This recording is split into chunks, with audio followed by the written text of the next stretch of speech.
हवा में तैरने वाले जीव हो, मौत तो सब पर अपना शासन करती है महाराज। फिर आप कितनी भी दवाइयाँ खा लो, कितनी भी औषधियाँ पा लो, कितने भी च्यवनप्राश खा लो, मरना तो पड़ेगा, ये तो निश्चित है। मौत बहाना लेकर के आती है महाराज। और जब समय होता है ना, जब इशारा होता है, तब शरीर यही रह जाता है, प्राण पखारू उड़ जाते हैं। मौत ये नहीं देखती, जब मृत्यु आती है ना, तब मौत ये नहीं देखती कि ये आदमी जिस काम के लिए निकला था, इसने वो काम पूरा किया है कि नहीं किया। जिससे मिलने के लिए घर से निकला था, उससे ये मिल चुका है कि नहीं मिल चुका है। मृत्यु ये नहीं देखती, जब समय होता है उसी समय निकलना पड़ता है महाराज। एक व्यक्ति ने बताया उसके पिताजी की मृत्यु कैसे हुई। बोले उसके पिताजी अपने दोस्त से मिलने के लिए घर से निकले, गाड़ी में बैठे, आधे घंटे पहले निकल चुके थे, पर अभी तक पिता के घर, अपने दोस्त के घर पर पहुंचे नहीं। तो उधर से उस पिताजी के मित्र का फोन आया, कहा बोले बेटा तुम्हारे पिताजी अभी तक पहुंचे नहीं, निकले कि नहीं निकले। बेटे ने कहा बोले अंकल वो तो आधे घंटे पहले निकल चुके हैं, अभी तक तो उनको पहुंच जाना चाहिए था, क्या वो पहुंचे नहीं। बोले नहीं अभी तक तो वो यहाँ पहुंचे नहीं, और तुम्हारे घर से यहाँ पहुंचने के लिए केवल 15 मिनट लगता है, अब तो आधा घंटा हो गया, अभी तक वो यहाँ पर आए नहीं। तो उन्होंने देखा खिड़की से झाँक करके, तो पता चला दोस्त की गाड़ी बाहर खड़ी है। तो उन्होंने बेटे से कहा बोले बेटा चिंता मत करो, शायद तुम्हारे पिताजी आ गए हैं, बाहर गाड़ी खड़ी है, मैं उनसे मिलता हूँ और बाद में तुमको दोबारा फोन करता हूँ। तो उस व्यक्ति ने फोन रखा, घर से बाहर निकल करके देखा तो दोस्त की गाड़ी आंगन में खड़ी है, पर दोस्त गाड़ी से नीचे उतरता क्यों नहीं। तब देखा पास में जा करके, और जैसे गाड़ी का दरवाजा खोला तो आश्चर्य, उसके दोस्त का एक हाथ छाती पर था और दूसरे हाथ से गेट खोल करके बाहर निकलने वाला ही था, पर मौत ने इतना समय भी न दिया कि दरवाजा खोल करके बाहर आ सके। उसी समय इशारा हो गया, शरीर वही रह गया, प्राण पखारू उड़ गए। महाराज मौत सब पर अपना शासन करती है, रंक हो या राजा हो, मरना तो हक का बाना है महाराज, मरना तो पड़ेगा। वंदनीय महाराज जी गाते हैं, मरना मरना मरना मरना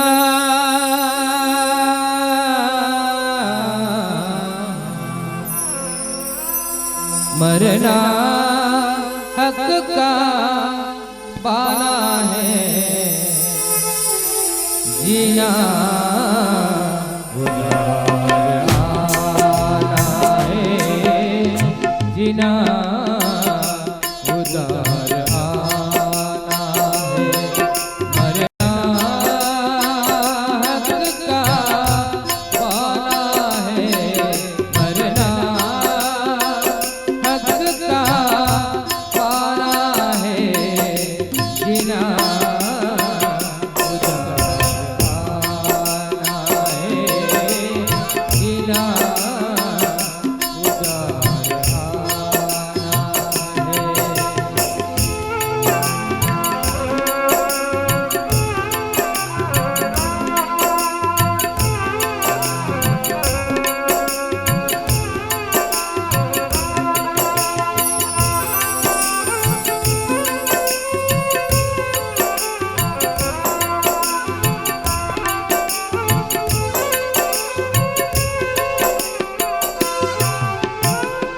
राजा के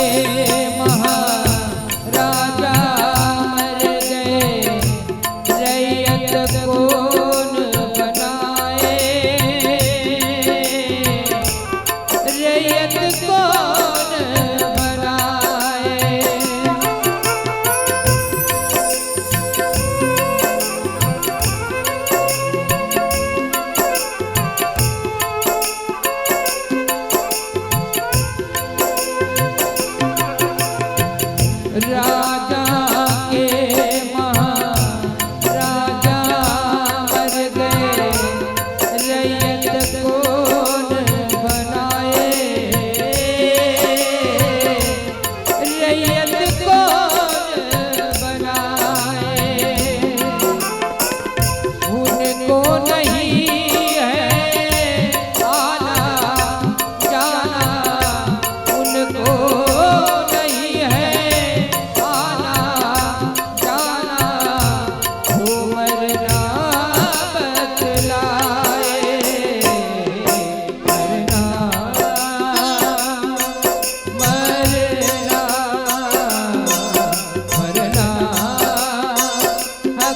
का बाना है जीना उदार आना है जीना उदार आना है जीना उदार आना है।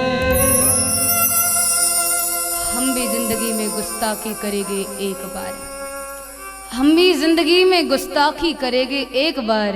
लोग चलेंगे पैदल और हम कंधों पर सवार। एक ना एक दिन तो निकलना है हमारा। मौत सब पर अपना शासन करती है।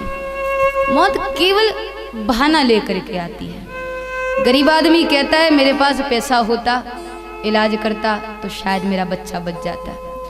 अमीर आदमी कहता है पैसा तो था पर विदेश से डॉक्टर मिल जाता तो शायद मेरा बच्चा बच जाता। विदेश वाले कहते हैं मेरे बच्चे के अगल बगल में सारे बड़े बड़े डॉक्टर थे, सब बाहर से मशीनें लगा रहे थे, पर क्या करें अंदर सांस लेने वाला ही न बचा। मौत सब पर शासन करती है महाराज। जो दुनिया में आया है उसको निकलना तो पड़ेगा। मृत्यु परम सत्य, इससे डरने वाली क्या बात है। पर आप देख सकते हैं मौत का डर सबके मन में लगा हुआ है, जबकि मौत से भयभीत होने की कोई आवश्यकता नहीं, क्योंकि आदमी हर पल जीता भी है और हर पल मरता भी है। जैसे दुनिया में आए तो दुनिया में आते ही सबसे पहला वाला काम कौन सा किया? श्वास लेना। और जब दुनिया से जाएंगे तो सबसे आखिरी वाला काम कौन सा करेंगे? श्वास छोड़ना, है ना। इसका मतलब श्वास लेना ये जिंदगी का प्रतीक है और श्वास छोड़ना ये मृत्यु का प्रतीक है। और कैसी विडंबना है, हम हर पल श्वास ले भी रहे हैं, हर पल छोड़ भी रहे हैं, यानी हर पल जी भी रहे हैं, हर पल मर भी रहे हैं। तो मौत से कैसा डर? मृत्यु पतझड़ का काम करती है महाराज। जिस तरह से वृक्ष से सूखे पुराने पत्ते टूट करके गिर जाते हैं, तभी तो नए कोपिले आते हैं। मृत्यु माने कपड़े बदलने की क्रिया है। इस शरीर को छोड़ो और आत्मा तो वही है, आत्मा तो अमर है और एक नई यात्रा की शुरुआत करो। मृत्यु ये नई यात्रा का संकेत है महाराज। मौत से डरने वाली कोई बात नहीं। मरना तो सबको है ही, जो आया है उसको एक ना एक दिन घर से स्मशान तक की यात्रा तो करनी ही पड़ती है। मृत्यु परम सत्य है। एक महात्मा जी थे, खंडर में बैठ करके साधना कर रहे थे, तो एक दुष्ट व्यक्ति आया और आकर के महाराज जी की चादर लेकर के दौड़ने लगा। तो महाराज अपनी चादर वापस लेने के लिए उस व्यक्ति के पीछे पीछे भागने लगे। अब जहां जहां वो आदमी भागता, महात्मा भी अपनी चादर लेने के लिए उसके पीछे पीछे भागता। अब भागते भागते वो दुष्ट व्यक्ति महात्मा की चादर लेकर के एक गली में घुस गया। लेकिन अब की बार महात्मा जी उसके पीछे उस गली में नहीं गए, बल्कि पास में स्मशान था, उस स्मशान में जाकर के बैठ गए। तो एक बूढ़े बाबा जी ने देखा, कहा महात्मा जी वो आदमी आपकी चादर लेकर के इस वाले गली में गया है, आपको आपकी चादर चाहिए ना? बोले हाँ चाहिए। तो बोले आप उसके पीछे उसकी गली में क्यों नहीं, उस गली में क्यों नहीं गए? आपको चादर चाहिए तो उसके पीछे जाना चाहिए था। तो महात्मा ने कहा भाई उसको जाने दो, जहाँ जाना है वहाँ जाने दो, जहाँ भागना है वहाँ भागने दो, जिस गली में जाना है जाने दो। एक दिन तो आएगा, इसी स्मशान में चल करके आएगा, और जब आएगा तब अपनी चादर ले लूँगा। माने हर किसी को घर से स्मशान की यात्रा तो करनी ही है। मौत सब पर अपना शासन करती ही है। रंक हो या राजा हो, सबको निकलना पड़ता है। और ये बात न तो गूढ़ है महाराज, न गुप्त है। मृत्यु ये बात न गूढ़ है न गुप्त है, हर कोई जानता है मरना तो पड़ेगा। हमने अपने आंखों के सामने न जाने कितनों की अंतिम यात्रा को देखा है, कितने रिश्तेदारों की मृत्यु को हमने देखा है। कभी हमारे सामने बूढ़े मर जाते, और ऐसा ही नहीं, 1-2 साल के बच्चे भी मर जाते हैं, माँ के पेट में बच्चा मर जाता है। तो न ये बात गुप्त है न ये बात गूढ़ है, लेकिन उसके बाद भी मौत का डर व्यक्ति के मन में बना हुआ है। आवश्यकता तो इस बात की है, मृत्यु रूपी इस परम सत्य को हम स्वीकार कर ले और जीवन की शाम हो जाए, उससे पहले श्याम सुंदर के भजन में लग जाए तो जीवन सार्थक हो जाएगा महाराज, जीवन सफल हो जाएगा। जरूरी यह है कुछ ऐसा काम करके जाओ दुनिया से कि जाने के बाद भी आपके कर्मों की खुशबू दुनिया में बनी रहे। दुनिया से जाने के बाद भी ऐसा कुछ, महाराज जाने से पहले कुछ ऐसा काम करके जाओ कि आपके कर्तव्य के कारण आप लोगों के हृदय में जिंदा हो जाओ। कबीरदास जी महाराज जी कहते हैं ना कि कबीरा जब हम पैदा हुए जग हंसे हम रोए। कबीरा जब हम पैदा हुए जग हंसे हम रोए, ऐसी करनी कर चलो हम हंसे और जग रोए। ऐसा जीवन जीना चाहिए। आज अवधेश की मृत्यु पर केवल साधारण जनता ही नहीं, बड़े बड़े महात्मा भी रो पड़े। वशिष्ठ जी की आंख से भी अश्रु बिंदु गिर पड़े महाराज। और वही सबने व्याकुल हृदय के साथ दशरथ जी महाराज जी को अंतिम संस्कार के लिए उनके श्री विग्रह को तैयार किया। भरत जी महाराज जी को न्योता दिया गया।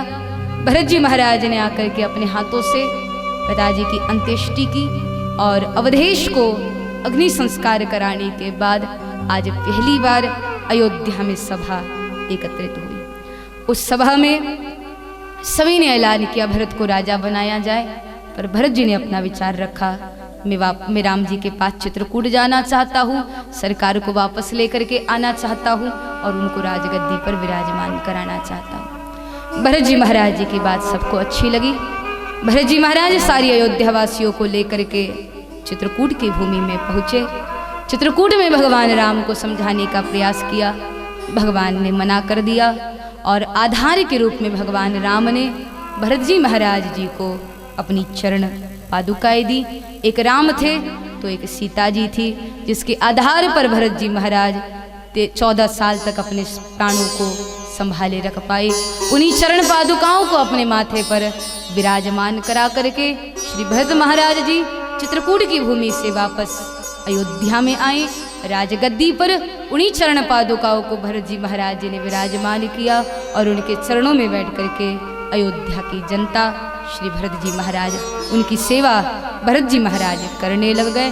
मंगलमयता के साथ अब यहाँ पर राम की याद में अवधवासी अपने एक एक दिन को बिता रहे हैं। भरत जी महाराज के वापस आने के इस दिव्यमयी कथा के साथ ही गोस्वामी जी यहाँ पर अयोध्या कांड को मंगल में विश्राम करते हैं और इति श्री रामचरितमानस से सकल कलुष विध्वंसे द्वितीय सोपान संपूर्णम। और इसी के साथ गोस्वामी जी मानस के तृतीय सोपान अरण्य कांड को आरंभ करते हैं। समय का अभाव होने की वजह से, क्योंकि अभी और 5 सोपान शेष है महाराज और दिन केवल एक है हम लोगों के पास, इसलिए थोड़ा हमको गति के साथ आगे बढ़ना पड़ रहा है। तो अरण्य कांड की मंगल में शुरुआत हम सब करें, उससे पूर्व आइए मानस की दिव्यमयी चौपाई को करें।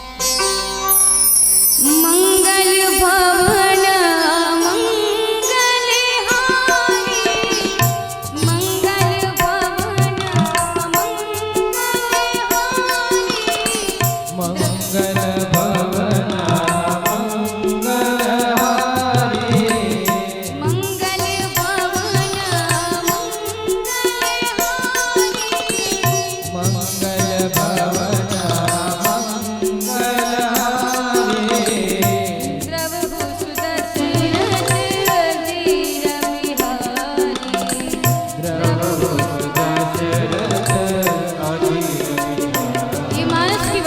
चौपाई है महाराज, ये मानस की सिद्ध चौपाई है। ये मंगलों को करने वाली, अमंगलों का हरण करने वाली चौपाई है और ये मंत्रवत चौपाई है मानस की। तो सब मंगल में भाव के साथ इसका दिव्यता के साथ गान करेगा। मंगल भवन मंगलहारी,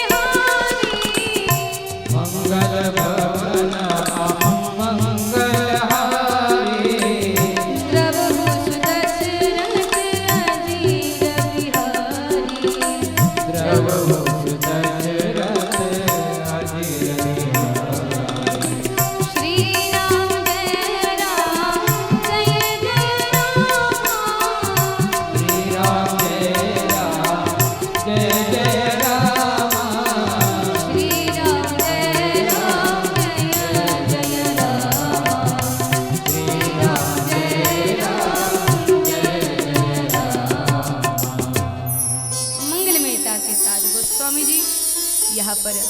अरण्य कांड को आरंभ करते हैं। और अरण्य कांड के शुरू में एक अद्भुत घटना घटी है महाराज। वैसे तो सीता जी का नियम था रोज सुबह उठ करके स्नान आदि करती और पुष्प एकत्रित करके भगवान के लिए माला बना करके भगवान को तिलक करके भगवान को माला पहना देती। पर अरण्य कांड के शुरू में थोड़ा उल्टा हुआ है। यहाँ पर सीता जी जागी, उससे पहले राम जी जाग गए। राम जी ने पुष्प एकत्रित किए, राम जी ने अपने हाथों से माला बनाई और जैसे प्रतिदिन की भांति सीता जी राम जी को प्रणाम करने के लिए झुकी, सो ही मौका देख करके राम जी ने सीता जी के गले में माला पहना दी। तो ये देख करके सीता जी को बड़ा आश्चर्य हुआ। सीता जी कहने लग गई, आर्यपुत्र मैं आपको माला पहनाऊं वो तो उपयुक्त है, पर आप मुझे माला पहनाएं ये बात मेरे को तो समझ में नहीं आई, आपने मुझे माला क्यों पहनाई? तो राम जी कहते हैं, सुनो सीता, अयोध्या कांड तक का जो मुख्य पात्र था ना वो मैं था, लेकिन अरण्य कांड से आगे की मुख्य भूमिका में देवी तुम हो, इसीलिए एक नई भूमिका में मैं तुम्हारा माला पहना करके स्वागत कर रहा हूँ। और सीते, मैंने तुम्हें माला इसीलिए पहनाई क्योंकि मैं संसार के उन समस्त लोगों को यह संदेश देना चाहता हूँ जो कहते हैं कि पति परमेश्वर होता है। अरे पति यदि परमेश्वर होता है तो नारी भी तो नारायणी होती है। अब पति शराब पीवे, गाली गलौज करे, पत्नी को पीटे, फिर भी पति परमेश्वर, पत्नी बेचारी सहती रहे। तो यदि पति परमेश्वर है तो नारी भी तो नारायणी। हालांकि लोगों ने इसको उल्टा बोला है। संतों ने ऐसा कहा था कि परमेश्वर ही सबका पति है, पर लोगों ने अपने स्वार्थ के लिए उलट दिया, बोले पति परमेश्वर है, हालांकि परमेश्वर पति है, पर पति परमेश्वर लोगों ने बोल दिया। तो एक पति गाली गलौज करे, शराब पीवे, मारे पीटे और उसके बाद भी एक नारी उसका सम्मान करे, ये गलत है। तो भगवान उन समस्त लोगों को ये संदेश देना चाहते हैं कि यदि पत्नी का दायित्व है पति की सेवा करना, उसका सम्मान करना, तो एक पति का भी दायित्व है कि वह भी पत्नी का सम्मान करे, उससे स्नेह करे, उसको ही उतना सम्मान और सद्भाव उसको प्रदान करे। क्योंकि पति और पत्नी ये गृहस्थ रूपी जीवन के दो पहिए हैं महाराज। अतः इन दोनों पहियों में समानता होनी चाहिए, एकता होनी चाहिए। और जिस दोनों धुरी में ये दोनों पहिए जुड़े हुए हैं ना, वो धुरी प्रेम की है। इसलिए जरूरी है गृहस्थ जीवन को यदि आप ठीक ढंग से चलाना चाहते हैं, गृहस्थ रूपी रथ को यदि आप बढ़िया ढंग से चलाना चाहते हैं, तो उसके लिए पति और पत्नी में सामंजस्य होना, एकता होना, तालमेल मिलाना आना ये जरूरी है महाराज। पति कुछ बोले पत्नी सहयोगी बने, पत्नी कुछ बोले और पति सहयोगी बोले, तो समझ लेना चाहिए उनके दाम्पत्य जीवन पर सीताराम जी की कृपा बनी हुई है। केवट के प्रसंग में आप देख सकते हैं, महाराज राम जी के मन में केवल विचार आया था कि केवट को कुछ देना चाहिए, पर राम जी एक शब्द भी बोले नहीं थे। लेकिन पति के मन को जानने वाली सीता जी समझ गई, उंगली से मुद्रिका उतार करके सरकार के हाथों में रख दी।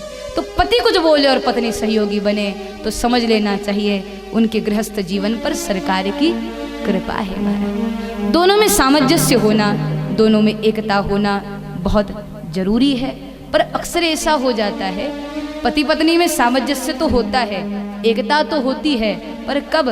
शुरू में जब नई नई शादी होती है ना, तब दोनों में तो बहुत तालमेल होता है। कहते हैं जब नई नई शादी होती है तब पतिदेव को पत्नी चंद्रमुखी लगने लग जाती है। पहले चंद्रमुखी, फिर सूर्यमुखी, फिर ज्वालामुखी, फिर तू मुझसे दुखी और मैं तुझसे दुखी।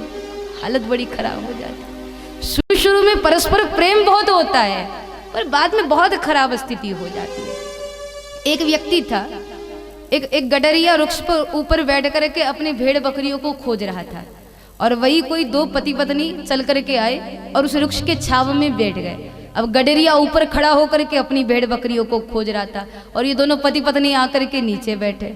तभी बैठे बैठे वो पति पत्नी से कहता है, बोले तुम जानती हो, जब से तुम मेरी जिंदगी में आई हो, मेरी जिंदगी में बाहर आई है। पता है मैं तुमसे बहुत स्नेह करता हूँ, और जानती हो मुझे तुम्हारी आंखों में सारी दुनिया दिखाई देती है। अब जैसे पति ने बोला कि तुम्हारी आंखों में सारी दुनिया दिखाई देती है, तो ऊपर बैठा हुआ गडरिया बोला, अच्छा इसकी आंख में सारी दुनिया दिखाई देती है, तो जरा देख करके बताना तो सही मेरी भेड़ बकरियां कौन सी वाली दिशा में गई है। अब शुरू में सारी दुनिया दिखती है, बाद में क्या कचरा पड़ जाता है हमारा। देखो सामंजस्य होना चाहिए, हमेशा बना रहना चाहिए। आप देख सकते हैं, यदि आपको अपने घर को मंदिर बनाना है तो उसके लिए जरूरी है पति और पत्नी वो संभालना सीख जाए। पर अक्सर ऐसा हो जाता है, बाहर किसी से कोई झगड़ा हो जाए, बाहर किसी से कोई तान तनाव हो जाए, तो पति अपना वो गुस्सा, महाराज अपनी वो झुंझलाहट बाहर किसी पर नहीं उतार सकता ना, तो घर आकर के अपनी पत्नी पर उतार देता है। अब पति ने अपना गुस्सा पत्नी पे उतार दिया, बाद में पत्नी अपना गुस्सा बच्चों पे उतारती है और फिर बाद में बच्चे अपना गुस्सा खिलौने पे उतारना शुरू कर देते हैं। फिर वो भी खेलते हुए कुछ नहीं करेंगे, खिलौना उठा करके पटक देंगे, गुड़िया की टांग तोड़ देंगे। इससे घर का माहौल बिगड़ने लग जाता है। इसलिए भाइयों को भी चाहिए कि बाहर का जो तनाव है, बाहर का जो गुस्सा है, उसको बाहर ही छोड़ो और घर में जब प्रवेश करो तो आनंदता के साथ, प्रसन्नता के साथ प्रवेश करो।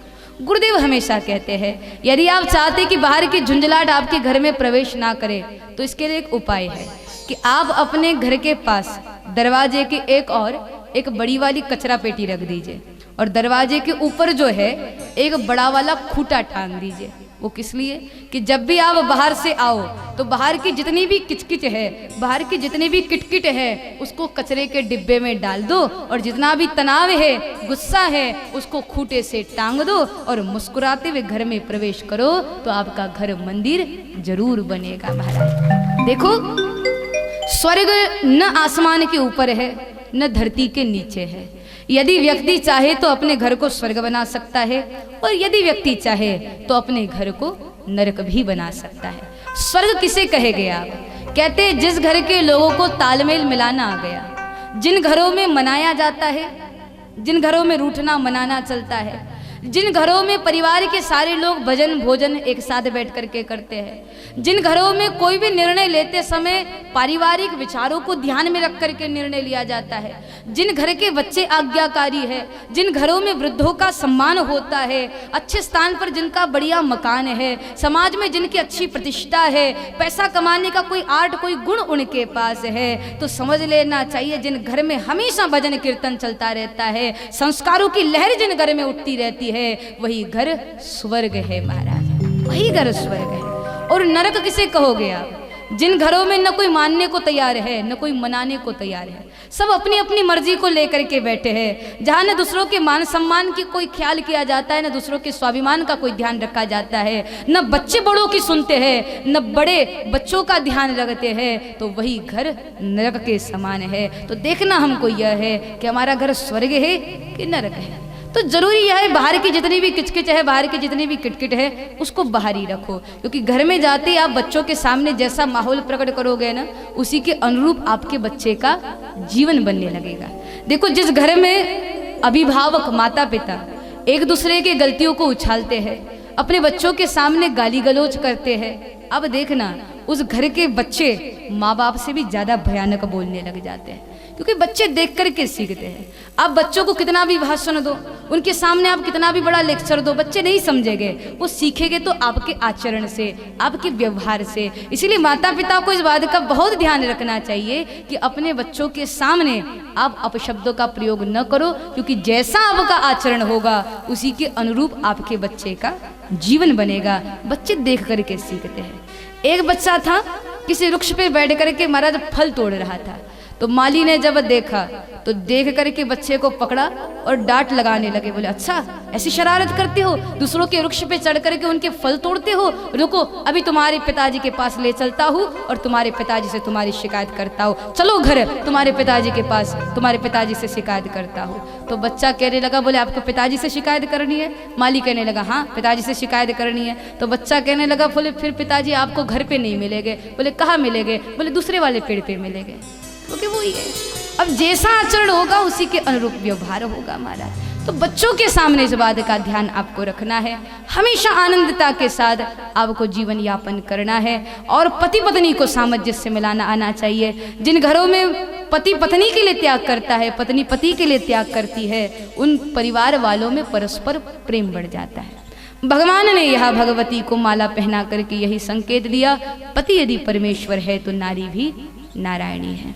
बड़े मंगलमयता के साथ सीताराम जी विराजमान थे महाराज। एकांत स्थान था, कोई मर्यादा का उल्लंघन नहीं था। लक्ष्मण जी फल फूल लाने के लिए चले गए थे और एकांतिक स्थान में भगवान सीता जी के बालों में पुष्प सजा रहे थे, भगवती का श्रृंगार कर रहे थे। उसी समय इंद्र के बेटे जयंत ने देखा, उनके मन में संदेह जागा कि क्या धर्म संस्थापक का ऐसा लक्षण हो सकता है? क्या मर्यादा पुरुषोत्तम राम इस तरह से उनका व्यवहार हो सकता है? जयंत के मन में थोड़ा संदेह आया, हालांकि ऐसी कोई बात नहीं थी, क्योंकि एकांतिक स्थान था और महाराज मर्यादा का कोई उल्लंघन नहीं था, पर जयंत के मन में ऐसा संदेह आया और उसने राम जी की परीक्षा लेनी चाहिए। तब जयंत ने कौवे का रूप धारण किया, सीता जी के चरणों में चोंच से प्रहार किया, सीता जी के चरणों से रक्त बहने लग गया। भगवान ने देखा, भगवान को बड़ा क्रोध आया और उसी क्रोध के आवेश में भगवान ने घास का तिनका उठा करके जयंत के पीछे छोड़ा। जहाँ जहाँ जयंत जाता काल का बाण भी उसके पीछे पीछे जाता। जयंत जहाँ जहाँ गया सभी ने उसको ठुकरा दिया। तो दौड़ते हुए व्याकुलता में जयंत नारद जी के पास पहुंचा। नारद जी से उसने क्षमा मांगी तो काल का बाण पीछे से लुप्त हो गया। तब नारद जी ने कहा, अरे जयंत, भगवान राम शरणागत वत्सल है और तुम उनको छोड़ करके सारी दुनिया में आश्रय मांगते फिर रहे हो। वापस जाओ, मुझे विश्वास है राम तुम्हारी गलती को जरूर माफ कर देंगे। जयंत वापस आए, भगवान से माफी मांगी, कहा ठाकुर मैंने आपकी परीक्षा लेकर के आपके प्रभाव का दर्शन कर लिया, अब आपके चरणों में क्षमा मांग करके आपके स्वभाव का दर्शन करना चाहता हूँ, महाराज माफ करिए। भगवान ने जयंत को एकाक्षी बना दिया, उसकी एक आंख फोड़ दी, जयंत वापस लौट गया। भगवान ने सोचा यदि मैं अब चित्रकूट में रहता हूँ तो मेरी लीला में बाधा पड़ जाएगी, लोग समझ जाएंगे कि जो प्रकट हुए हैं वो परब्रह्म है और ऐसे तो लीला में बाधा आ जाएगी, मुझे अब यहाँ से प्रस्थान करना चाहिए। तो वही सरकार वहाँ से अपनी यात्रा को आगे बढ़ाते हैं।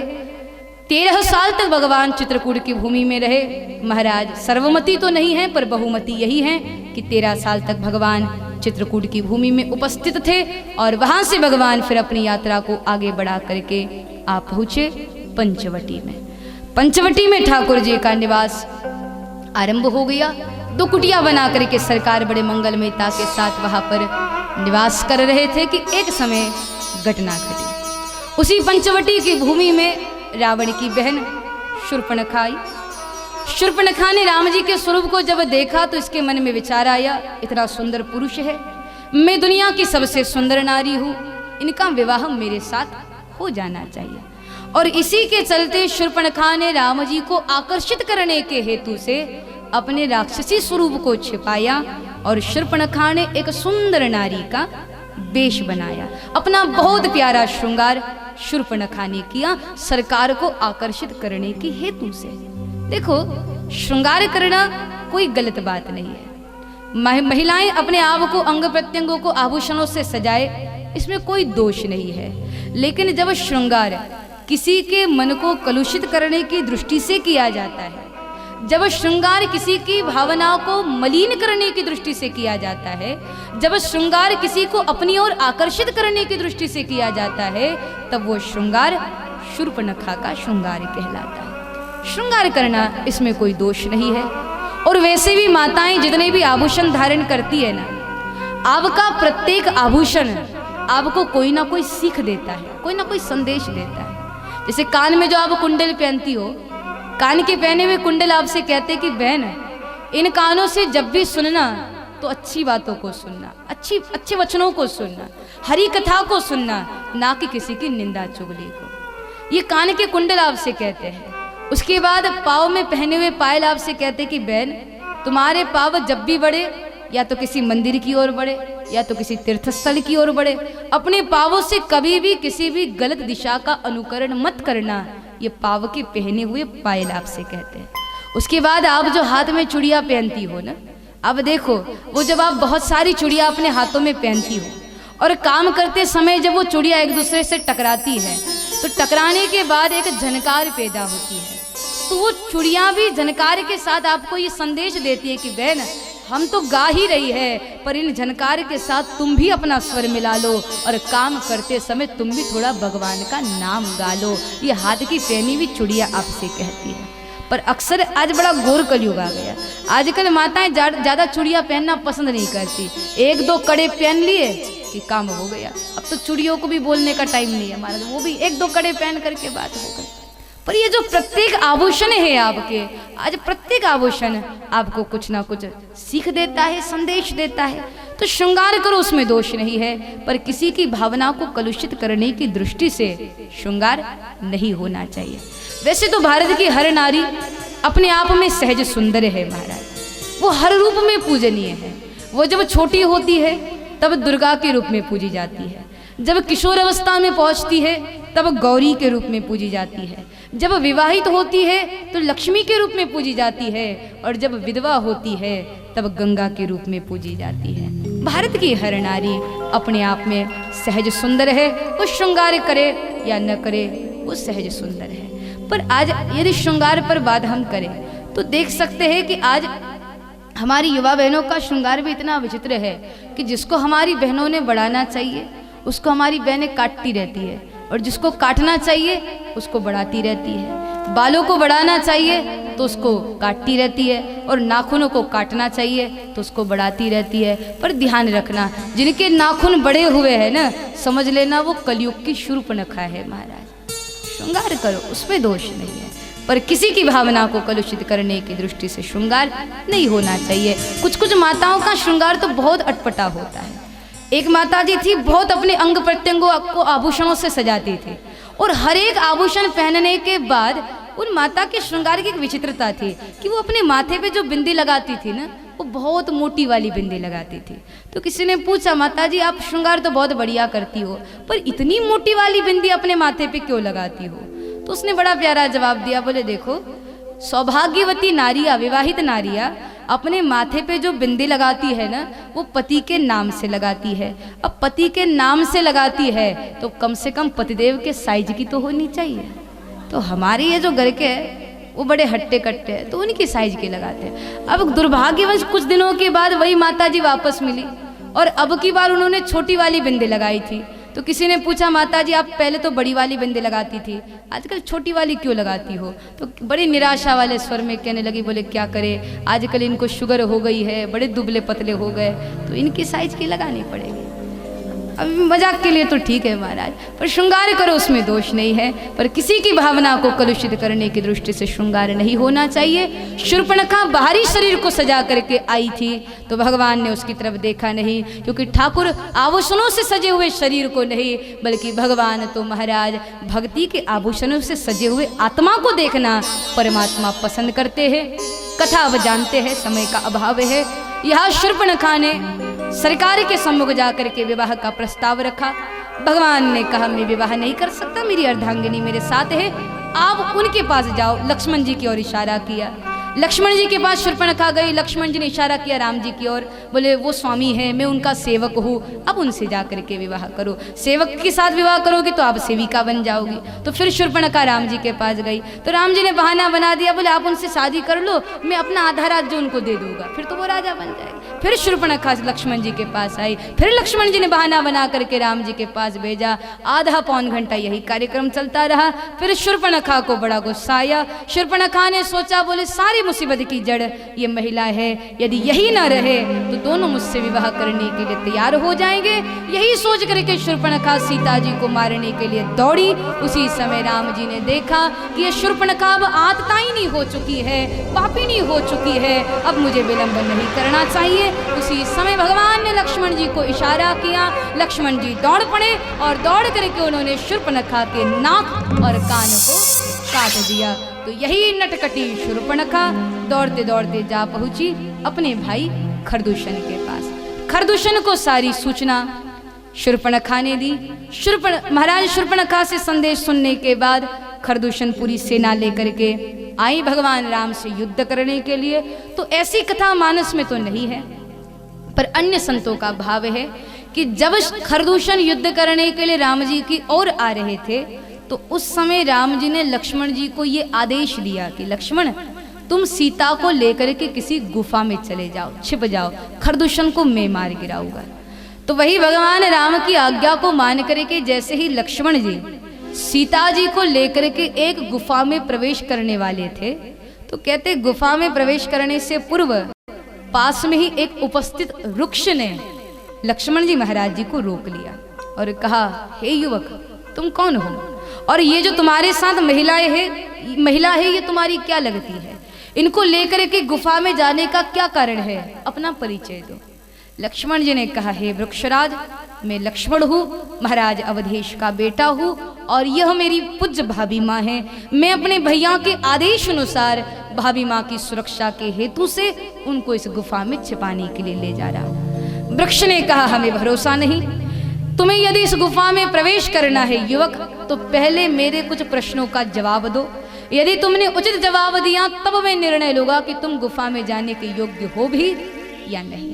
तो कहते उस वृक्षराज ने लक्ष्मण जी महाराज से एक प्रश्न पूछा। प्रश्न यह था कि सुनो युवक, फलम दृष्टचा पुष्पम दृष्टचा दृष्टचाच नवयौवनम एकांते कांचनम दृष्टचा तस्यन्यो न विचलते मन। अर्थ यह होता है कि एकांत में पड़ा हुआ कोई फल, एकांत में खिला हुआ कोई फूल, एकांत में गिरा हुआ कोई मूल्यवान रत्न और एकांत में खड़ी हुई कोई सुंदर नारी, इसको देखने के बाद ऐसा कौन व्यक्ति है जिसका मन उसकी तरफ आकर्षित नहीं होगा और वो उसको पाने की कोशिश नहीं करेगा। प्रश्न बहुत प्यारा है। लक्ष्मण जी महाराज जी ने जवाब भी अद्भुत दिया। कहा महाराज, मेरे हिसाब से इसका जवाब यह हो सकता है कि माता यस्य पतिव्रता पिता यस्य धार्मिक एकांते कांचनम दृष्टचा तस्यन्यो न विचलते मनः। जिसकी माता पतिव्रता है, जिसके पिता धार्मिक है, ऐसे माता पिता से बनी संतान यदि एकांत में फल भी देख ले, एकांत में फूल भी देख ले, एकांत में मूल्यवान रत्न भी देख ले या एकांत में सुंदर नारी को भी देख ले, पर ऐसे माता पिता के संस्कारों से बनी हुई संतान न कभी उसकी ओर आकर्षित होगी और न ही कभी उसको प्राप्त करने के लिए गलत मार्ग को अपनाएगी। बहुत प्यारा जवाब लक्ष्मण जी महाराज जी ने दिया। उसको सुनने के बाद वृक्षराज ने आदेश दिया, लक्ष्मण जी भीतर गए। खरदूषण को भगवान राम ने अपने प्रभाव से मार गिराया। इसकी मृत्यु के बाद वो समाचार रावण को मिला। रावण को लगा कि परब्रह्म परमात्मा प्रकट हो चुके हैं, क्योंकि खरदूषण भी मेरे सरीखे ही बलवान थे, शक्तिवान थे, जनवान थे, उनको भी भगवान के अलावा कोई मार नहीं सकता था। तो यदि परमात्मा प्रकट हो चुके हैं तो मुझे उनके साथ वैर कर लेना चाहिए, क्योंकि इस शरीर से भजन तो होता नहीं है, तो वैर ही कर लो। कम से कम भगवान अपने हाथों से मौत देंगे तो मुक्ति अपने आप मिल जाएगी। रावण देखा जाए तो भगवान राम का उपासक ही था महाराज। बस रावण की जो भक्ति थी ना, वो वैर भक्ति थी, पर रावण भक्त था जरूर। क्योंकि कहते हैं ना कि भक्त चल करके भगवान के पास जाए तो वो मुक्ति कहलाती है, भक्त चल करके भगवान के पास जाए तो वो मुक्ति कहलाती है, पर खुद भगवान चल करके भक्त के पास आए तो वो भक्ति कहलाती है। और अब देखो, रावण चल करके राम जी के पास नहीं गया, राम जी चल करके रावण के पास आए, तो ये रावण की भक्ति रही महाराज। और उसी वीर भक्ति के कारण रावण ने सीता जी का अपहरण किया। अपहरण करके महाराज छल करके सीता जी को पुष्प विमान में बिठा करके रावण आकाश मार्ग से ले गया। या भगवान मारीच को पकड़ने के लिए उसके पीछे भागते रहे। सीता जी ने कुछ शब्द बोले तो लक्ष्मण जी भी कुटिया से निकल गए, और उसी अवकाश में, उसी समय में रावण ने एक ब्राह्मण का वेश बनाया, एक भिक्षुक का वेश बनाया और छल करके भगवती का अपहरण करके ये रावण आकाश मार्ग से सीता जी को ले जाने लगा। कथा आप जानते हैं कि जब रावण सीता जी को लेकर के पुष्पक विमान में बिठा करके जा रहा था, उस समय भगवती सहायता के लिए आक्रोश कर रही थी, सहायता के लिए महाराज पुकार लगा रही थी। और जैसे सीता जी ने आवाज लगाई, कोई मेरी सहायता करो, कोई मेरी रक्षा करो, तो उसी समय एक वृक्ष के ऊपर महाराज गिरिराज श्री जटायु जी महाराज विराजमान थे। और जटायु जी ने जैसे देखा कि किसी नारी को जबरन कोई पुरुष अपने साथ ले जा रहा है, जटायु जी इतने व्याकुल हुए कि महाराज एक अबला नारी के सम्मान की रक्षा के लिए वो रावण के साथ युद्ध करने के लिए भिड़ गए। बड़ा घमासान युद्ध आकाश मार्ग में होने लग गया, पर रावण ने छल कर दिया। छल करके जटायु महाराज जी के पंखों को काट दिया। जटायु जी घायल होकर के जमीन पर गिर गए। इस घटना को देखने के बाद एक अद्भुत संदेश हम सबको मिलता है कि एक नारी के सम्मान की रक्षा के लिए हमारे भारत के एक पक्षी ने भी महाराज अपने प्राणों की आहुति दे दी, केवल नारी के सम्मान के लिए। कहते हैं युवा आदर्श स्वामी विवेकानंद जी ने जब इस प्रसंग को सुना, जब उन्होंने इस प्रसंग को पढ़ा कि जटायु जी ने अपने प्राणों का महाराज विचार न करते हुए नारी की रक्षा के लिए अपने प्राणों की आहुति दी, तो उस समय स्वामी विवेकानंद जी ने एक बात लिख दी। कहा कि काश यदि आज हमारे भारत के युवान जटायु भी बन जाए ना, तो ये भारत के लिए बड़े गौरव की बात हो जाएगी। पर दुर्भाग्यवश जिन युवाओं को नारी का रक्षक होना चाहिए, आज वही नारी के लिए भक्षक बन करके उनके अहित का कार्य कर रहे हैं। कैसी विचित्रता है महाराज। जिस भारतवर्ष में नारी के सम्मान के लिए भगवान ने हर समय ये प्रयास किया कि भारत के नारी पर कभी कोई आंच न आ पाए, इसलिए भगवान ने नारी की रक्षा के लिए पहले उसको पिता की छत्र छाया में रखा, बाद में पति को ये जिम्मेदारी सौंपी ताकि उस पर कोई आंच ना आए, और बुढ़ापे में बेटे को ये दायित्व सौंपा ताकि नारी तत्व पर कोई आंच न आए। लेकिन उसके बाद भी आज इस बात को आज के युवान भूलते चले जा रहे हैं और नारी का अपमान करने पर तुले हुए हैं। मनु महाराज जी कहते हैं कि यत्र नारीस्तु पूजन्ते रमणते तत्र देवता, कि जिस घर में नारी का सम्मान होता है, आदरमान होता है, उस घर में देवताओं का निवास होता है। पर आजकल के युवान लोग इस बात को भूलते चले जा रहे हैं महाराज। आज के लोग भूल गए कि रामचरितमानस में युद्ध तभी हुआ जब सीता जी का अपमान किया गया। जब दुशासन द्रौपदी के केश पकड़ करके भरी दरबार में खींचते हुए लेकर के आया, तभी तो महाभारत का प्रकटीकरण हुआ। द्रौपदी की विवशता से ही तो विध्वंस की शुरुआत हुई है। पर आजकल के लोग भूलते जा रहे हैं। आजकल के लोग नारी को केवल भोग की वस्तु मान बैठे हैं। कितनी दुर्भाग्य की बात है महाराज। अरे जो नारी भारतवर्ष में पूजनीय है, जो नारी भारत की नींव है, जो नारी सृजन शक्ति में भगवान को सहायता करती है, आज उसी नारी का अपमान किया जा रहा है। एक और से लोग नवरात्रि में मंदिर में जाकर के मैया दुर्गा को चुनरी ओढ़ाते हैं और दूसरी ओर से भरी दरबार में नारी का अपमान करते हैं। तो सोचो दुर्गा मैया कैसे आपकी चढ़ाई हुई चुनरी को स्वीकार कर सकती है। महाराज, नारी का सम्मान करना ये हर एक व्यक्ति का दायित्व है, ये व्यक्ति का सबसे पहला धर्म है। वो किसी की बहन है, वो किसी की बेटी है, वो किसी की पुत्री है, किसी की सखी है, उसके सम्मान के साथ खिलवाड़ करना ये बहुत बड़ा अपराध है और ऐसे लोगों को भगवान कभी माफ नहीं करते हैं। लेकिन उसके बाद भी आजकल के लोगों के गले से ये बात नीचे नहीं उतर रही। अखबारों में भी ऐसी बहुत सारी घटनाएं सुनने को मिलती है कि जिसको सुनने के बाद महाराज हृदय व्याकुल हो जाता है। आज भी लोग नारी को भोग की वस्तु मान करके उनका अपमान करने पर तुले हुए हैं। कितनी दुर्भाग्य की बात है। आज का इंसान नीचता के उच्चांक को छूता चला जा रहा है महाराज। कितनी विचित्रता है। एक समय की बात है, किसी ने तो ऐसे ही मजाक के लिए बोल दिया था महाराज, पर उस बात में ऐसी गहराई है, अद्भुत बात लिखी। किसी ने मजाक में बोला था, बोले एक बार रात्रि के समय में 8-10 कुत्ते सड़क के एक किनारे पर खड़े थे। बात बहुत प्यारी है। रात्रि के समय 8-10 कुत्ते सड़क के एक किनारे पर खड़े थे। इतने में एक अकेली कुतिया निकल करके आई और उन 8-10 कुत्तों के सामने से जाने लगी। तो जैसे उस अकेली कुतिया ने 8-10 कुत्तों को एक साथ देखा तो वो देख करके डर गई और डर करके भागने लगी। तो कुत्तों ने जब देखा तो वो समझ गए कि ये अकेली कुतिया हमको देख करके डर रही है और हमें देख करके डर करके भाग रही है। तब जानते ही समझते ही वो 8-10 कुत्ते एक साथ बोल पड़े कि बहन भागो नहीं, बहन डरो नहीं, क्योंकि हम कुत्ते हैं इंसान नहीं, हम कुत्ते हैं इंसान नहीं। यानी आज का व्यक्ति कुत्तों से भी बदतर बनता चला जा रहा है। कितनी विचित्रता है। नारी का सम्मान करना ये हर किसी का दायित्व है महाराज। पर दुर्भाग्यवश यह हो रहा है कि कोई ना कोई बहाना बना करके आज का व्यक्ति नारी का अपमान कर रहा है। एक तो उसको भोग की वस्तु मान करके उसके सम्मान के साथ खिलवाड़ कर रहा है, और दूसरा दहेज के लिए भी नारी को पीड़ित किया जाता है। उसका परिणाम इतना भयानक होता है, हमको अखबारों में पढ़ने को मिलता है कि दहेज के लिए किसी घर में किसी बहू को जिंदा जलाया गया। दहेज के कारण भी आज भारत की नारी को बहुत पीड़ित किया जा रहा है महाराज। पहले ये सोच थी कि जैसे जैसे लोग पढ़े लिखे हो जाएंगे ना, ये दहेज प्रथा अपने आप खत्म हो जाएगी। पर इन 20-30 सालों में दहेज प्रथा इतनी ज्यादा बढ़ गई।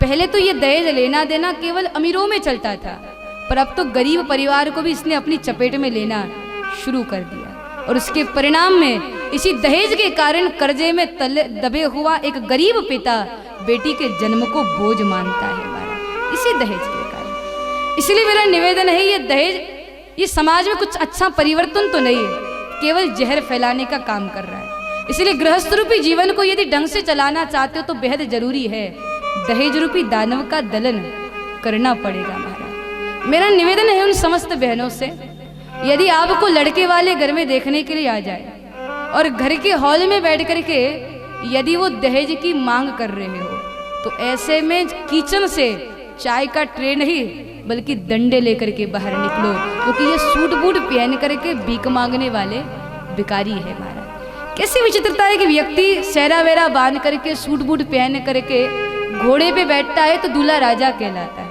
और दूल्हा राजा होने के बाद भी महाराज भिखारी की तरह दहेज की भीख मांगता है। कैसी विचित्रता है। देखो, दहेज लेना और दहेज देना ये दोनों घातक हो सकता है आपके गृहस्थ रूपी जीवन के लिए, क्योंकि दहेज में आई हुई वस्तु आपके जीवन में कुछ अच्छा परिवर्तन तो नहीं ला सकती, लेकिन हाँ आपके घर को नरक बनाने का काम जरूर कर सकती है। दहेज में आई हुई वस्तु आपका नुकसान जरूर करेगी, क्योंकि आप देख सकते हैं मानस में कई अम्बा के साथ मंथरा दहेज में आई तो महाराज राम वनवास हो गया। वहाँ गांधारी के साथ शकुनी दहेज में आया तो आप देख सकते हैं महाभारत का प्रकटीकरण हो गया। तो दहेज में आई हुई वस्तु कुछ अच्छा परिवर्तन नहीं ला सकती। इसलिए निवेदन है, दहेज लीजिएगा भी मत और दहेज दीजिएगा भी मत। किसी ने बहुत प्यारे ढंग से कहा कि देखो, ससुर की ओर से भीख में मिली हुई मोटरसाइकिल पर घूमने से तो अच्छा है, ससुर की ओर से भीख में मिली हुई मोटरसाइकिल पर घूमने से तो अच्छा है कि पुरुषार्थ से कमाए हुए साइकिल के पैडल मारते हुए चलो, और कभी दहेज की भीख मत मांगना, ये जरूरी है महाराज। आज दहेज के कारण भी आप देख सकते हैं नारियों को पीड़ित किया जा रहा है, और इसी दहेज के कारण कई घरों में बेटियों के जन्म को बोझ माना जा रहा है। लोग सोचते हैं बेटा होगा तो दहेज आएगा और बेटी होगी तो दहेज जाएगा। इसीलिए कई सारे लोग बेटा होता है तब तो मिठाइयाँ बांटते हैं और बेटी हो तब तो मातम मनाने के लिए बैठते हैं। पर आज बेटा हो या बेटी, दोनों की परवरिश में हमेशा समानता रखनी चाहिए। और वैसे भी जिस क्षेत्र में आज बेटे अग्रसर है ना, उसी क्षेत्र में बेटियां कुछ कम नहीं है। कितने सारे उदाहरण हैं महाराज। कल्पना चावला ने भारत को गौरवान्वित किया, भारतीय लेखिका अरुंधति रॉय ने बुकर पुरस्कार जीता, शबाना आजमी को गांधी अंतर्राष्ट्रीय शांति पुरस्कार मिला। ऐसे एक नहीं अनगिनत उदाहरण है। फिर कौन कहता है कि केवल बेटे ही कुल का नाम रोशन करते हैं। और यदि इस बात में सच्चाई होती ना तो आप गौर करना, आज जब भी झांसी का नाम लिया जाता है तो झांसी का नाम लेने के बाद गंगाधर याद नहीं आता, तो याद आती है घोड़े पे बैठी हुई, अंग्रेजों को ललकारती हुई, हाथ में तलवार लेकर पीठ पर अपने बच्चे को बांधकर अंग्रेजों को ललकारती वो झांसी की रानी याद आती है, वो मणिकर्णिका याद आती है, वो मनु याद आती है। फिर कौन कहता है महाराज कि केवल बेटे ही कुल का नाम रोशन करते हैं। लोगों की ऐसी सोच है, बोले बेटा जो है वो बुढ़ापे का सहारा होता है। पर यदि इस बात में सच्चाई होती, सही में यदि बेटा बुढ़ापे का सहारा होता ना तो आज भारतवर्ष में वृद्धाश्रम होने ही नहीं चाहिए थे महाराज। बेटों से ज्यादा तो बेटियां माँ बाप का ख्याल रखती है। बेटे तो घर में रह गए फिर भी दो मीठे बोल नहीं पाए गए, और बेटियां तो ससुराल में होती है तब भी महाराज वहां से भी फोन करके एक दो बार पूछ ही लेती है कि माँ तू कैसी है, बाबूजी कैसे है, सब घर में ठीक तो है। तो बेटों से ज्यादा तो बेटियां माँ बाप का ख्याल रखती है। लेकिन उसके बाद भी ये दुर्भाग्य है भारतवर्ष का कि तुलसी माता भारत माता कहने वाला हिंदुस्तान, और लड़की पैदा होने पर महसूस कर रहा अपमान। कितने दुर्भाग्य की बात है महाराज। जो परमात्मा सारी दुनिया को बनाता है, क्या वो बिना सोचे समझे आपके घर बेटी भेज देगा? बिल्कुल नहीं। भूल खुदा में नहीं, खुद में खोजो। बेटा हो या बेटी, दोनों की परवरिश में समानता रखो महाराज। यदि इसी तरह से बेटियों को गर्भ में जहरीले इंजेक्शन देकर के यदि मारने का यह कार्य इसी तरह से चलता रहा ना, यदि भ्रूण हत्या को इसी तरह से बढ़ावा मिलता रहेगा तो याद रखना भविष्य में आने वाला रक्षाबंधन का त्योहार खतरे में आ जाएगा। क्योंकि रक्षाबंधन हम कैसे मनाते हैं? एक छोटी सी बहन अपने भाई के हाथों पर कलाई पर राखी बांधती है और फिर भाई अपनी बहन को वचन देता है उसकी रक्षा का। यदि इसी तरह से गर्भ में बच्चियों की हत्या होती रही, कोई बहन नहीं होगी, बहन नहीं होगी तो भाई के कलाई पर राखी कौन बांधेगा, और राखी ही नहीं तो फिर वो कैसा रक्षा बंधन महाराज। इसलिए निवेदन है, जो बेटी दोनों कुलों का उद्धार करने का सामर्थ्य रखती है उसको जहरीले इंजेक्शन देकर के मारने की कोशिश मत करो महाराज। जो कन्या की हत्या करने की सोचे भी वो कंस है, जो बेटियों को मारने का विचार भी करे वो कंस है, और जो जमीन से निकली हुई बेटी को भी गले से लगाता है वही तो भारत का जनक है महाराज। तो बेटियों को वो सम्मान मिलना चाहिए। लेकिन कैसी विचित्रता है, यहाँ एक और से लोग गर्भ में बच्चियों की हत्या कर देते हैं, एक और से लोग गर्भ में बेटियों की हत्या कर देते हैं और बाद में नवरात्रि में कन्या भोज के लिए गली गली में बेटियों को खोजते हैं महाराज। कैसे होगा, कैसे बात है। जरूरी है बेटियों को वो सम्मान मिलना चाहिए।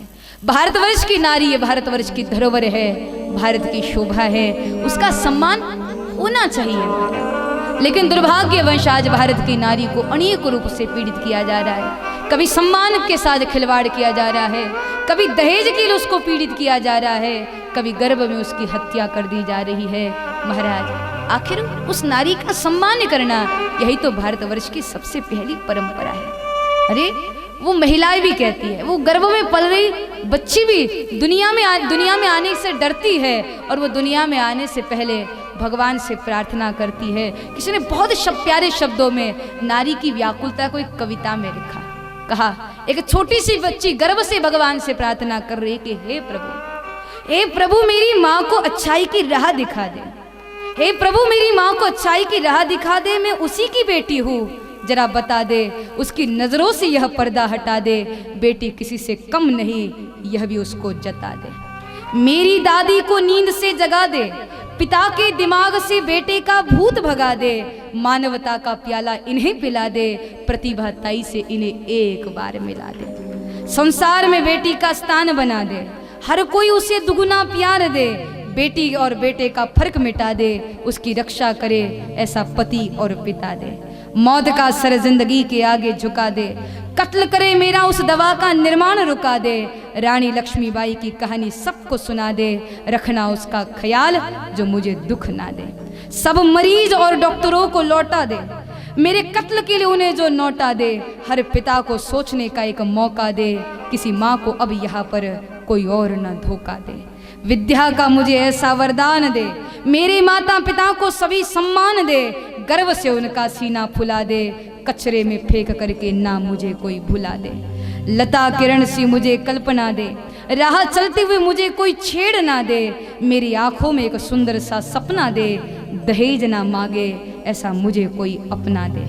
करे सौदा मेरा ऐसा किसी को हक ना दे, हर युग में मुझको अग्नि परीक्षा न देनी पड़े, इस संसार से मुझको यूं ही मत जाने दे, प्रभु कन्यादान का पुण्य हर पिता को कमाने दे, हर पिता को कमाने दे। ये जरूरी है महाराज, सम्मान होना चाहिए नारी का। लेकिन आज दुर्भाग्यवश है, और वही महाराज भारत का आज मानस का ये जटायु भी हम सबको प्रेरणा दे रहा है। वो जटायु भी इस गौरव के साथ भरा हुआ है जिसने नारी के सम्मान के लिए अपने प्राणों की आहुति दे दी। इसीलिए भगवान ने इतना सम्मान दिया है जटायु जी को कि भगवान ने अपने हाथों से जटायु जी का अंतिम संस्कार किया महाराज। और वही अंतिम संस्कार करके भगवान वहां से अब अपनी यात्रा को बढ़ाते हैं उस दिशा की ओर जिस दिशा में टकटकाई लगा करके किसी ने अपना बचपन बिता दिया। अब भगवान उस मार्ग पर अपना कदम रखते हैं जिस मार्ग को साफ करते करते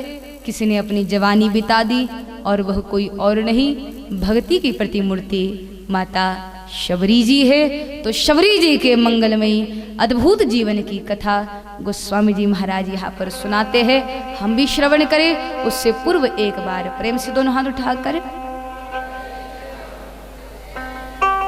ऐसे नहीं महाराज, भाव से, थोड़ा जोर से बोलोगे तो हमको भी करंट मिल जाएगा। एक बार दोनों हाथ उठाकर, पहले तो बढ़िया बोलते हो आप लोग, दूसरी बार क्यों ढीले पड़ जाते हो? नाश्ता वास्ता तो करके आए होगे ना, जरा जोर से बोलते हुए एक बार फिर सुना उठाकर जय श्री राम, जय जय श्री राम। तो बड़े मंगलमयता के साथ गोस्वामी तुलसीदास जी महाराज यहाँ पर शबरी मैया जी के अद्भुत जीवन की कथा का दर्शन कराते हैं। शबरी मैया जी के विषय में ऐसी बात प्रचलित है महाराज। देखो कहते हैं शबरी मैया जी जो है वो पूर्व जन्म में एक राजकुमारी थी और राजकुमारी होने की वजह से उनको पर्दे में रहना पड़ता था, मर्यादा में रहना पड़ता था, पर उनको आनंद आता तो संतों के सानिध्य में, भगवान के भजन में। लेकिन राजकुमारी होने के वजह से बहुत मर्यादा में रहना पड़ता था। तो शबरी जी ने सोचा इस तरह से जीवन जीने से तो अच्छा है कि मैं अपनी जिंदगी की यात्रा को यहीं पर खत्म कर दूं। और वही शबरी जी ने स्नान करते समय ही महाराज स्नान करते करते ही नदी में आत्मदाह कर दिया, अपने शरीर को त्यागा। और जैसे उन्होंने यहाँ पर शरीर को त्यागा, दूसरे जन्म में एक भिल्ल के यहाँ बेटी के रूप में उनका पुनः दूसरा जन्म हुआ। शबरी मैया जी का जीवन बहुत अद्भुत रहा महाराज, बहुत विशेष रहा। छोटी सी अवस्था में जब उनके पिताजी ने उनका विवाह तय कर दिया, शबरी जी ने विचार किया कि इतनी छोटी आयु में विवाह हो रहा और इस विवाह के करने से होगा यह कि मेरे इस विवाह में इतनी सारी भेड़ बकरियों की बलि दी जाएगी, तो जिस कार्य को करने से पशुओं की हत्या होती हो ऐसा कार्य मुझे नहीं करना है। और वही शबरी ने निर्णय लिया कि मैं विवाह नहीं करूँगी। महाराज उसी समय शबरी मैया जी घर से निकली, अपने माता पिता को बिना सूचित किए हुए दौड़ पड़ी। महाराज दौड़ते दौड़ते उस स्थान से, उस माहौल से काफ़ी दूर जाना चाहती थी और दौड़ते दौड़ते शबरी जी काफ़ी दूर चलते चलते श्री मातंग ऋषि जी महाराज जी के आश्रम में आ पहुंची। शबरी जी का जीवन अद्भुत था। भगवान ने इन्हीं देवी शबरी जी को नवदा भक्ति के बारे में संदेश सुनाया है महाराज। हालांकि देखा जाए तो 9 भक्तियाँ भी शबरी मैया जी के भीतर सहज रूप से विराजमान है। ये भक्ति की प्रतिमूर्ति है। शबरी जी के जीवन की घटनाओं को देखने के बाद पता चलता है कि एक भक्त का जीवन कैसे होना चाहिए। शबरी जी का जीवन अद्भुत है महाराज, जहाँ समर्पण भी है, अर्पण भी है, गुरुदेव के वचनों की निष्ठा भी है, भगवान के प्रति महाराज धन्यवाद का भी भाव है। कभी शबरी जी ने भगवान से कोई शिकायत नहीं की। तो भक्त कैसा होना चाहिए वो शबरी मैया जी के जीवन से आपको और हम सभी को ज्ञात होता है। कृष्ण बताते हैं मेरा भक्त कैसा हो, बोले संतुष्टम सततम योगी। मेरा जो भक्त है वो हमेशा संतुष्टि वाला होना चाहिए। भक्त वह है जो हर स्थिति में भगवान का धन्यवाद करे। इसलिए जरूरी है परिस्थिति कैसी भी क्यों ना हो, कभी भगवान से कोई शिकायत ना करो महाराज। भारतवर्ष में ऐसे ऐसे संत हुए, यदि कुछ मिल जाए तो भगवान का धन्यवाद करते थे और न भी मिले तब भी धन्यवाद करते थे। अब भागवत की सुदामा जी को देखो, किसी दिन रोटी मिल जाए तो मिल बांट करके खाते थे और धन्यवाद करते थे कि ठाकुर आज तेने व्यवस्था करा दी। और किसी दिन यदि रोटी ना मिले, भोजन की व्यवस्था न हो, तो आप देखना सुदामा जी ने शिकायत नहीं की है, बल्कि दोबारा धन्यवाद किया कि ठाकुर तेरा लाख लाख शुक्रिया है कि आज तूने व्रत करने का मौका मुझको दे दिया, आज तूने उपवास करने का मौका दिया। भारत के संतों ने हर स्थिति में भगवान का धन्यवाद किया। ऐसे ऐसे संत हुए महाराज, पत्नी अच्छे स्वभाव वाली हो तब भी धन्यवाद किया कि ठाकुर तूने ऐसी धर्म पत्नी दी जो धर्म कार्य करने के लिए मुझको उकसाती है, तेरा लाख लाख शुक्रिया है। कुछ ऐसे महात्मा हुए पत्नी झगड़ालू स्वभाव की थी, तब भी धन्यवाद किया कि ठाकुर तेरा शुक्रिया है, ऐसे झगड़ालू पत्नी तूने मुझको दी, क्योंकि जब जब ये गुस्सा करती है इसके तानों से परेशान होकर के कम से कम तेरे मंदिर में तो आके बैठता हूँ, तो तेरा शुक्रिया है तूने ऐसी पत्नी दी। और कुछ तो ऐसे महात्मा हो गए कि पत्नी मर गई उसके बाद भी धन्यवाद किया, कहा धन्य तयो नंदलाल, मिट गयो भारी जंजाल, अब तो सुख से भजू श्री गोपाल। हर स्थिति में भारतवर्ष के संतों ने भगवान का धन्यवाद किया है। भक्त संतुष्ट होना चाहिए, शिकायती वाला नहीं होना चाहिए। रैदास जी महाराज जी के जीवन की घटना है। रैदास जी महाराज जी को अपनी कुटिया से बहुत लगाव था महाराज। उसी को ही सजाते थे, उसी में बैठ करके भजन करते थे।